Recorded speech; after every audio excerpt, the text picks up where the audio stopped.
Нелли Гафиатуллина на конкурс вокалистов имени Глинки приехала из Питера. Сегодня ария Луизы Шарпантье. Девушка наконец-то со своим любимым, возлюбленным соединилась, живет вместе, далеко в горах.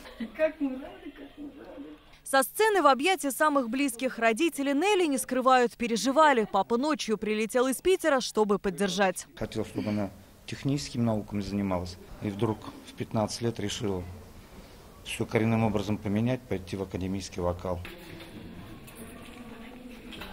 Яромир Низамудинов 6 лет назад переехал в Казань из Курганской области. Перед выходом на сцену напутственные слова от Алсу Барышниковой. Легендарный концертмейстер, здесь и друг, и психолог, и критик. Именно она из 233 участников конкурса взялась аккомпанировать 70 из них. Нужно понимать их природу, их здоровье, их состояние душевное, в голове, что у них, в сердце.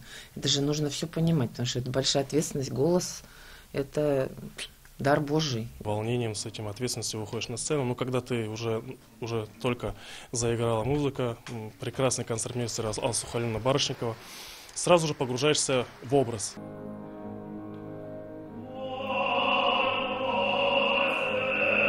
Сегодня конкурсанты окунулись в 17-18 век. Во втором туре каждый исполнит по 3 произведения. И главный акцент на арии Михаила Глинки. Сегодня жюри оценит 100 конкурсантов. Планируют, что завершат к 9 вечера. А завтра снова в бой. И покой им будет сниться до 19 апреля. Алия Хайрудинова, Ильшат Мухаметов, ТНВ, Казань.